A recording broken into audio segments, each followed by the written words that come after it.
¿Qué tal? Espero que estén teniendo un muy buen día. Mi nombre es Leonardo Muñoz Prado, soy de la Unidad Académica de Odontología, proveniente de la Universidad Autónoma de Zacatecas, y a continuación les hablaré un poco les presentaré mi ensayo sobre el aparato digestivo, comenzando a hablar sobre la cavidad oral y además sobre cada una de sus partes, como son las glándulas mayores, Bueno, a continuación lo verán.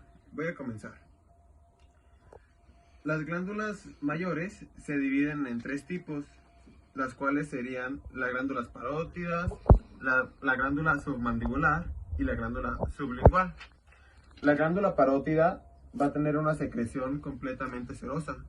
Va a ser la más grande de las tres.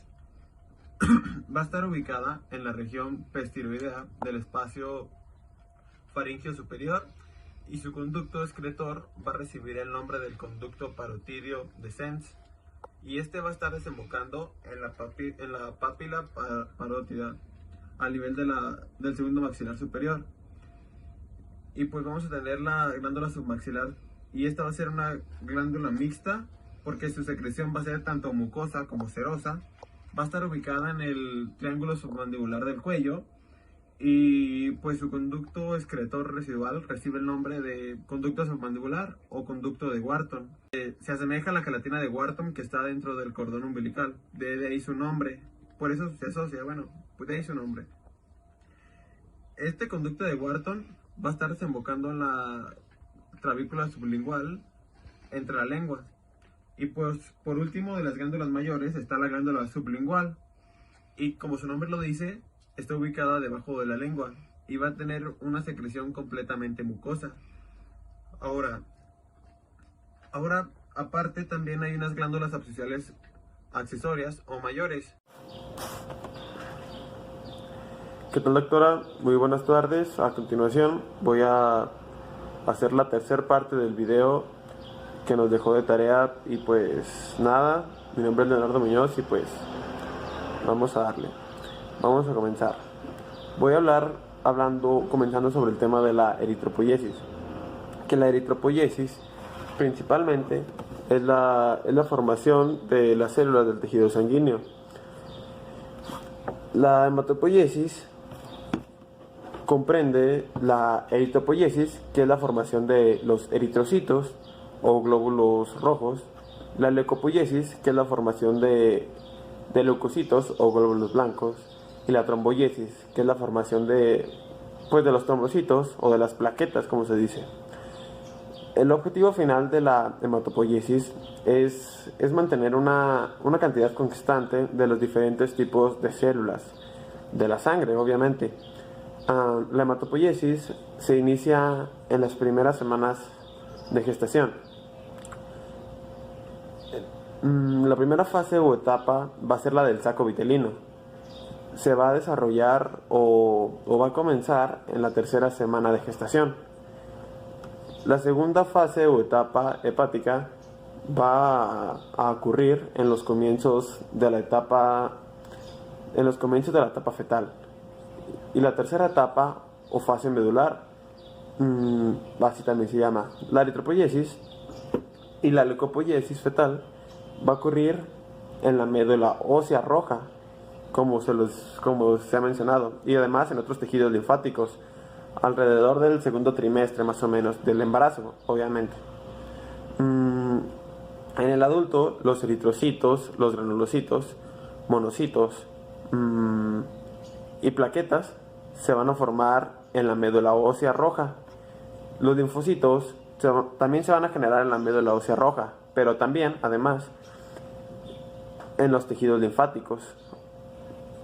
Para que se lleve a cabo la hematopoiesis, va a partir de una célula madre pluripotencial. Esta célula madre pluripotente tiene la capacidad de dar origen a dos diferentes células madre. La primera va a ser la célula madre linfoide, y la otra va a ser la célula madre mieloide. La célula madre mieloide va a dar origen al eritrocito, plaquetas, eosinófilos, basófilos, neutrófilos y monocitos. y mientras que las células madre linfoide van a dar origen a los linfocitos únicamente, y este pues va a comprender a los linfocitos B, T y linfocitos NK o natural killer. La formación de eritrocitos o eritropoiesis, mejor dicho, se va a desarrollar a partir de estas células mieloides en la médula ósea roja, obviamente. Para la diferenciación de este tipo de células es necesario la expresión del factor de transcripción DATA1. Bajo esta acción va a dar origen a la primera célula, que va a ser el proeritoblasto. Esta primera célula va a ser la primera célula precursora de la eritropoiesis. Es donde va a comenzar todo. Después de esta célula, no es coronavirus, perdoncito, sí, pero nada. Esta célula va a dar origen al eritroblasto basófilo, y pues este tiene unas características como es más pequeño que el anterior, obviamente, y el anterior se va a originar por división mitótica. Después de creo que va a dar origen al eritoblasto policromático, mientras que este tiene un citoplasma que muestra acidofilia y ocidofilia, y este va a dar origen a otra célula, cual pues el eritoblasto eritromatrófilo, que se reconoce por su citoplasma bien acidófilo y sus gránulos bien condensados. A su vez dará origen a otra célula, que va a ser el eritrocito policromatófilo o reticulocito, también conocido, y este reticulocito va a expulsar o va a eyacular su núcleo, y al final dará origen al eritrocito. Es por eso que el eritrocito no tiene núcleo, y pues como lo dije anteriormente, pues así por eso no tiene núcleo. Y pues la formación de los trombocitos o plaquetas se forman a partir de células madre mieloides, como dije anteriormente, y se diferencian en una célula progenitora de megacariocito, que va a continuar su desarrollo hacia el megacarioplasto. El megacarioplasto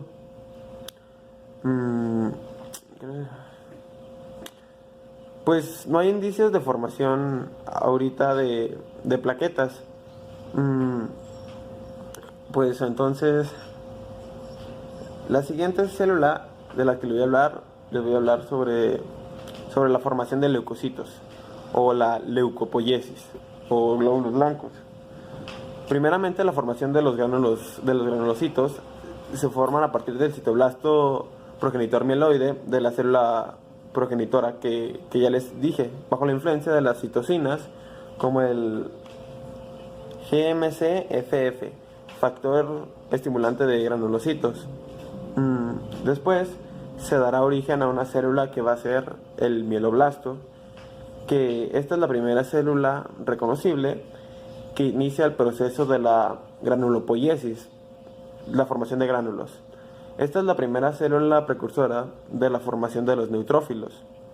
Esta célula, mieloblasto, se va a convertir en promielocito, que el promielocito son las únicas células que producen gránulos azulófilos, y después se va a originar una célula llamada mielocitos. Los mielocitos son los primeros en poseer gránulos específicos, a más temprano, pues más rápido. Continúa la división y van a dar origen a los metalinocitos. Los metalinocitos es la etapa en la cual ya son identificables los linajes de las células que van a ser pues neutrófilos, eosinófilos, basófilos, y todo esto gracias a la presencia de los gránulos específicos de cada tipo de célula propia. La formación de los monocitos, pues los citoblastos de las células mieloides también se originan de estas mismas células, y pues van a dar origen a células de monocitos macrófagos. Se producen en la médula ósea, también el desarrollo adicional de células progenitoras, de monocitos obviamente, es de lo que hablo, va a depender de la presencia continua de los factores, pues sí, de los factores.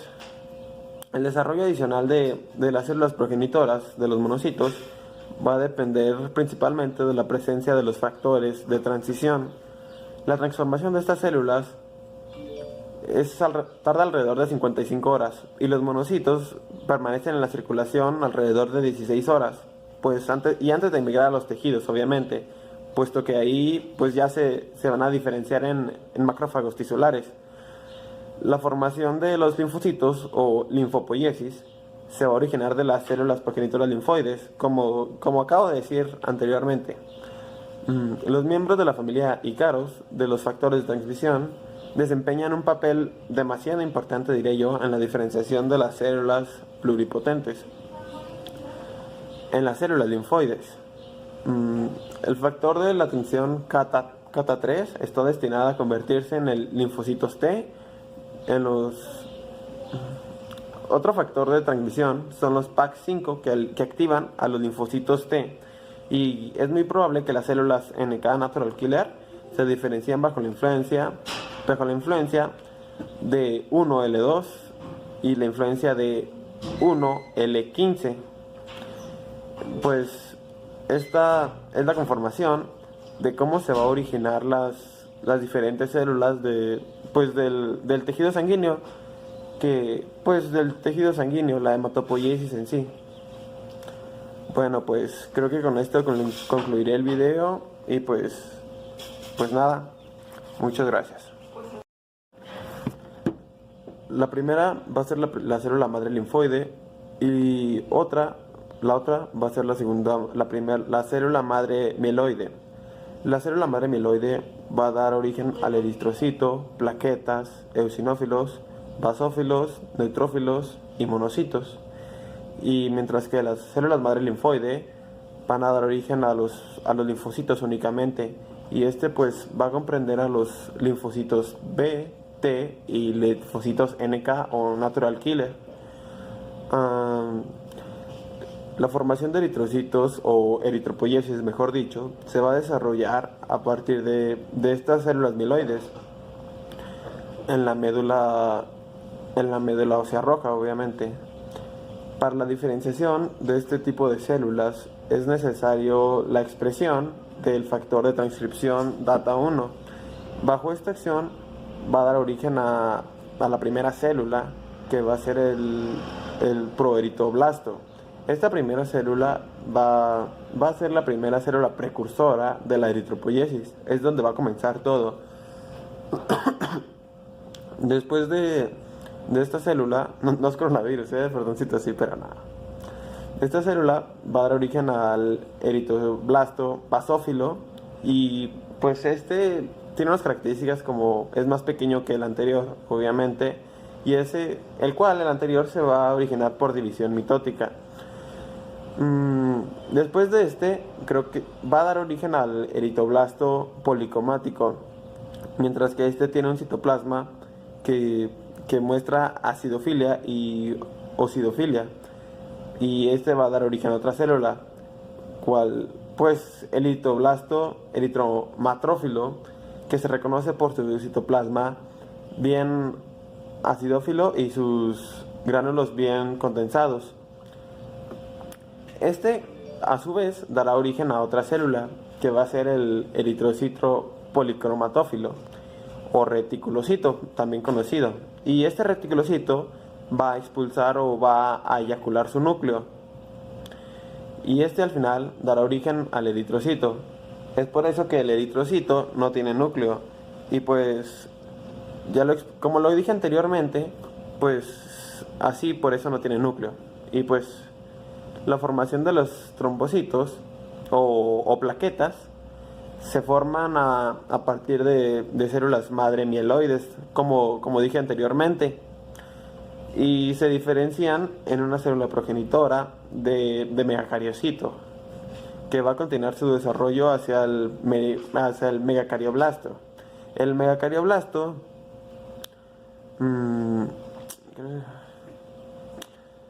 pues no hay indicios de formación ahorita de plaquetas. Pues entonces, la siguiente célula de la que les voy a hablar sobre la formación de leucocitos o la leucopoiesis o glóbulos blancos. Primeramente, la formación de los granulocitos se forman a partir del citoblasto progenitor mieloide de la célula progenitora que ya les dije, bajo la influencia de las citocinas como el GMCFF, factor estimulante de granulocitos. Después se dará origen a una célula que va a ser el mieloblasto, que esta es la primera célula reconocible que inicia el proceso de la granulopoiesis, la formación de gránulos. Esta es la primera célula precursora de la formación de los neutrófilos. Esta célula, mieloblasto, se va a convertir en promielocito, que el promielocito, son las únicas células que producen gránulos azulófilos, y después se va a originar una célula llamada mielocitos. Los mielocitos son los primeros en poseer gránulos específicos, a más temprano, pues más rápido. Continúa la división y van a dar origen a los metalinocitos. Los metalinocitos es la etapa en la cual ya son identificables los linajes de las células que van a ser pues neutrófilos, eosinófilos, basófilos, y todo esto gracias a la presencia de los gránulos específicos de cada tipo de célula propia. La formación de los monocitos, pues los citoblastos de las células mieloides también se originan de estas mismas células, y pues van a dar origen a células de monocitos macrófagos. Se producen en la médula ósea, también el desarrollo adicional de células progenitoras de monocitos, obviamente, es de lo que hablo, va a depender de la presencia continua de los factores, de los factores. El desarrollo adicional de las células progenitoras de los monocitos va a depender principalmente de la presencia de los factores de transición. La transformación de estas células tarda alrededor de 55 horas, y los monocitos permanecen en la circulación alrededor de 16 horas, antes de emigrar a los tejidos, obviamente, puesto que ahí pues ya se van a diferenciar en macrófagos tisulares. La formación de los linfocitos o linfopoiesis se va a originar de las células progenitoras linfoides, como acabo de decir anteriormente. Los miembros de la familia Ícaros de los factores de transmisión desempeñan un papel demasiado importante, diré yo, en la diferenciación de las células pluripotentes. En las células linfoides, el factor de la tensión Kata3 está destinado a convertirse en el linfocitos T. Otro factor de transmisión son los PAC5 que activan a los linfocitos T, y es muy probable que las células NK natural killer se diferencien bajo la influencia de 1L2 y la influencia de 1L15. Pues esta es la conformación de cómo se va a originar las diferentes células del tejido sanguíneo, la hematopoiesis en sí. Bueno, pues creo que con esto concluiré el video, y pues nada, muchas gracias.